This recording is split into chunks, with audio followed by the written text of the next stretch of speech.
This week on Quality Digest, the dead-end job. Is it possible to find peace and even prosper under grueling circumstances? Our guest today, Kelly Graves, believes there is.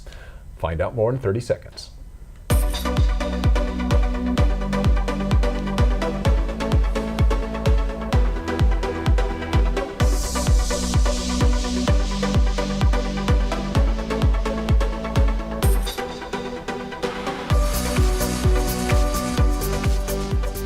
Welcome back to Quality Digest Live. QDL is your weekly look at who and what is making news in the world of quality. I'm Dirk Ducharme, Editor-in-Chief of Quality Digest, and today we're going to learn how to do hard time. I'm not talking about a prison sentence, though it might seem like it sometimes. I'm talking about how to survive in a job that you don't like, that you even hate, the soul-sucking job that sometimes you just land in, and because of maybe circumstances, you can't afford to leave. How can you make it work? Well, there is a way, and today we welcome back to our show Kelly Graves, CEO of Internal Business Solutions and author of the Management and Employee Development Review. Kelly, welcome back to the show. Great to see you again, Dirk. Always nice to be here. Thank you. Okay, I think most of us have had, if not soul-sucking jobs, at least jobs that, we got up in the morning and we weren't exactly happy to go to. I mean, but you got to do it. I mean, you got to have a job, you got to pay the bills, and you can't really afford to leave. And I think very often you might have something like single parents who end up in a job, it's close to daycare or whatnot. They can't, even if they could leave to go to a different job, maybe that job's too far away and they can't take care of their kids. So they got to stay where they're at, even though it's a job that they really hate. And who wants to get up every morning and go to a job you hate and spend 8 hours there and turn around and go home, and then after a ruinous day at work, try to be a happy spouse or parent or whatnot? And that can be really difficult. How do these people cope? Well, there's a few different ways. I'd like to tell a story. I think we learn better through stories instead of me saying, a good storyteller. Here's the top 10 list. You got a million of them. Right, yeah, I do. Let me see. I would like to tell a story relating to this about a woman. It was a single parent, in fact. And let me give you a little bit of the backstory. This woman, I worked in her organization. I'd been hired for the organization, and she was one of the managers I was working with. And she hated her job. It was soul-sucking. Because of it, she felt hopeless, helpless, bouts of depression. She was a single parent. She worked in this county organization at the time for about 12 years. She had 2 children to raise. Because it was a county agency, she had good retirement, good health benefits, which is the main thing. Yep. And when I started working with her, she just seemed like there's no way out. I'm stuck here. And again, she felt hopeless. And so the first thing that we did is I had to help her realize, and this is the key point, is she had choices. And a lot of times we think, I'm stuck and I have no choices. And when we do that, that means we are stuck in a victim mentality. And so in just helping her come to realize that she had choices, and we explored those choices. They weren't choices that she wanted, but she had them. She could work for another county agency, maybe a state agency. She could go out and work in the public sector, and so she had choices. Oh, and keep all those benefits because she's staying within the system, so to speak. Right. Okay. Right. Okay. But the key here is that she had a choice. Even if she would have worked in the public sector, she still had a choice, even if it wasn't the choice that she wanted. The key there is the mental switch there that takes place. And so helping her realize that she had this choice. So what we first started doing was going through that. The second thing we did was I sat in on meetings because I was already there working with her and other team members, is I started helping her speak up in meetings. So what we would do is we started figuring out, how does she start diagnosing problems instead of being more of a wallflower and just managing her department. It's very important to be involved and to feel like you're contributing to the organization in many ways, and she had just gotten stuck. So helping her diagnose problems. planning with her before the actual management meetings on this is what you can say, this is what you can do, rehearsing it, and then prompting her to speak up in those meetings, giving her the self-confidence that she could speak up in the meetings, even if it didn't go well. And yeah, she had the ace in the hole that I was there choreographing things, Right. you know, for both her and other managers. So I was teaching other managers this as well. And so she had that safety net of me choreographing things. But in doing that, she was able to improve, one, her recognition within the company, and then two, how she felt about herself. The next thing we did was she got some outside training at the local college. So she was, you know, developing her personal skills, her management skills, she was getting extra training. So if she did want to shop her services within that organization, it was fairly large. It was about 1,700 people. Okay. Yeah, so it was a large county agency. And so she was able to, you know, maybe look at some other options. So in doing this, we improved her situation significantly. Now this is interesting because looking behind the curtain here a little bit, who brought you in? Did the county bring you in, or did her boss bring you in? I mean, who brought you in to do this? That was, I got passed around in that organization. Okay. I was brought in initially to help with the IT department, and then from the IT department I went to the HR department, which is a whole nother set of stories. Those two actually. And then I ended up working with her department, and gosh, I forgot exactly what department she was Well, in. so it means though that I got a lot of questions related to management on this. Right. This really spins a lot of ideas off.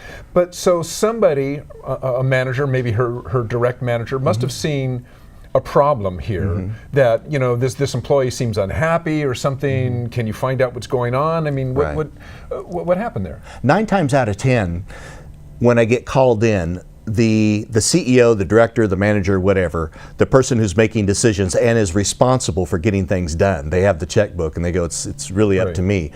They have pain. Sometimes they know roughly what the pain is. A lot of times they don't know exactly where the pain is coming from. They just know that we're not getting things done, people aren't communicating, there's too many turf wars, I'm losing employees, they have their own fears about leading and managing effectively, so there's some pain points.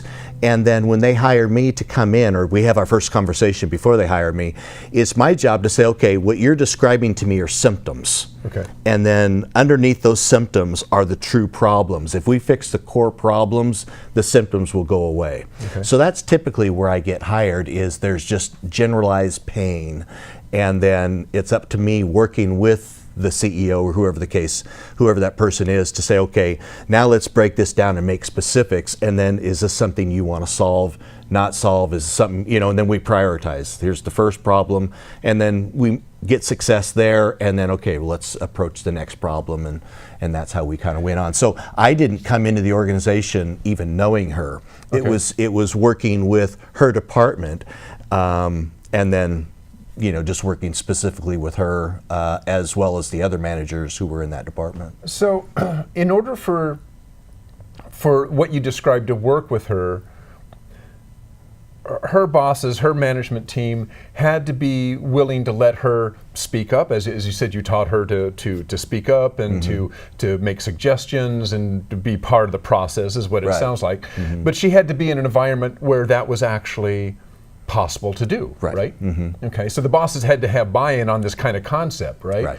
So what happens if management thinks, well, it's all the employee's fault, when really the issue is they don't feel, I mean, maybe this person feels like a victim, and maybe that is part of the problem. But if the solution is, hey, you know, you have choices, you can make choices, you can make yourself heard, but management doesn't allow you to make yourself heard, what happens in that case? Typically what happens when I'm brought in and they want me to work with John Smith. Because John's a problem. Right, John is the problem. John is the problem, okay. I approach things systemically, so John is not the problem. You know, John, couldn't be one of the problems, but the system he's impacting the system, and then the system is impacting John. So they're keeping him in that role. Yeah. Okay, so if I were just to go in and work with just John, there might be a little bit of success, but even if John and I make success in how he interacts with people, people are still likely to respond to him the way they've responded to him over the last 2 years. Sure, because that's John, right? That's they how know we the reacted. dance. Yeah, they know right, the right, steps right, to the right, dance. Yeah. And so really when I come in and they say, okay, work with John, I say, okay, I'm going to work with John, but probably what's going to happen is there are other problems within the department or the organization. Let's look at those. And usually there's enough pain where people say, okay, well, let's at least look at it. It's probably just John, it's not me, or it's not the other people. And then as I do an assessment, then it's like, okay, here's the problems, and they go, yeah, I guess we did have a problem there. Okay. You know, basically we turn the lights on, okay, and it's like, yeah, we do have more problems than just John. And so 9 times out of 10, we can fix it systemically, working with the whole system. But let's just say we were just to work with John. By changing John's behavior and helping him learn how to talk with his colleagues, his bosses, his employees, he can start changing things. It's going to come slower. It's not going to be as fast as if we approach it systemically, but we can still make significant change with just that individual and how he impacts the system. So, you mentioned a couple things. You said that the individual themselves, the woman in this case, you had to get her out of being the victim kind of role. What other situations are there? I mean, I could think, and I just thinking back to myself, and I don't know, maybe I did think of myself as a victim. I don't. That's too. It's way long ago. But I just remember having jobs as kind of like, I've got this job, I got to go. I'm just going to go there, punch the clock. I hate this job, whatever, you know. I mean, but I don't think I felt like, oh my God, you know, this is, you know, I don't think I felt like a victim, but maybe I did. But are there other things that kind of that cause this? I mean, that you're just there, and you know, I'm just going to do my time till something comes along, I can get out. I mean. Right. Is there other things that work there besides just I'm poor, pitiful me? Yeah. Now, when you say that, basically you're talking about apathy. You know, you're apathetic towards the job. Apathy, okay. Okay, right. You're telling me I'm not involved. And so I see this now. So what you're describing to me are symptoms. They're not the core problem. Right. Now you're seeing it as the core problem. But if I were to come in and say, okay, I'm looking at the whole organization or your department, you're one person within that. Probably other people are feeling the same way. So I see that as a leadership issue, a management issue. Okay. If you're feeling that way, the way that you and your manager are interacting is partly causing that. You two are stuck in this dance, or you and your colleagues and the manager are stuck in this dance. Okay. How can we, again, go back to the system example, how can we impact the system where I give you life, get you more in the game? You don't feel like you're in the game. And you feel like, I don't matter, I'm just here to get a paycheck. So you're giving them 50%. Now in your mind, you may have started out wanting to, you know, tear up the world and really get involved. And a lot of times I see this. People will go into an organization gung-ho and the system breaks them down. The organization breaks them down. We don't want to hear what you have to say, just shut up and do your job. And so it's really a leadership issue. So 8 or 9 times out of 10, we have a management or a leadership issue, but the employees acting a certain way, those are the symptoms. Interesting. So, I mean, we've talked about this before. I mean, if you are listening to your employees and involving your employees, then, well, we've talked about on the show, no, it makes decision-making better because everybody has input, but you're saying it also works at the personal level for the employee because those employees who feel left out or like they don't have a choice or they're apathetic because I'm just punching a clock, it helps maybe energize them to do, to get more involved in their job and to be a more engaged employee. Precisely. And that's the key. There are a lot of what I call lazy managers. They've been there longer, and so they're the manager. They know how to, it's not because they have the skills, and I describe this to people. They say, I've been here for 20 years, I have 20 years experience. And I said, no, you probably have 2 or 3 years experience that you keep re-implementing for the last 20 years. Okay? And so what they're not doing is they're not developing the people, and that's good managers need to say, how can I get the best out of my employees? And really it's up to the leader and the manager to say, John is apathetic. How can I get John engaged? Yeah. How do I involve him? Because I'm paying him, $25,000 a year, but I'm only getting about $15,000 or $20,000 worth of production. Right. And you might say, well, all he does is work a machine. How can he get more productive?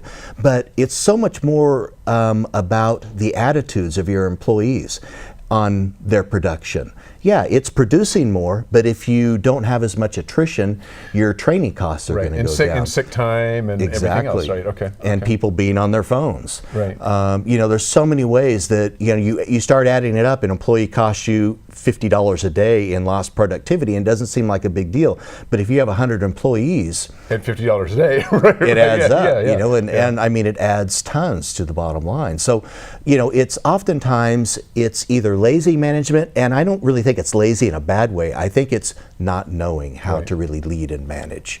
And that's where the coaching and the training comes in, so that, how do we involve our employees? How do we really take our game to the next level so we don't have apathetic employees? All right. Well, Kelly Graves, once again. All right. Good stuff, man. I appreciate that. Kelly Graves, author of the Management and Employee Development Review. We can throw his book up there on the screen so everybody can see it.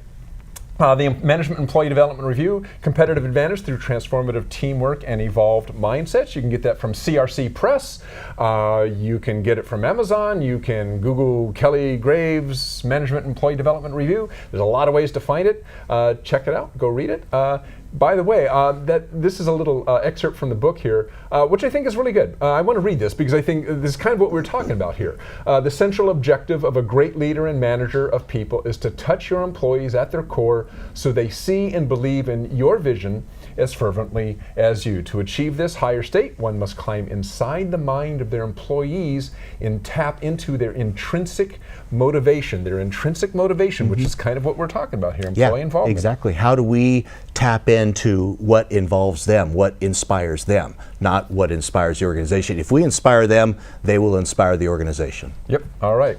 Well, that is it for today's show. As usual, if there is someone you would like to bring on the show or some topic you would like us to cover, send us that idea to qdl@qualitydigest.com, and I'll do my best to get them on here. Thanks for joining us today. We'll see you all next week. So long.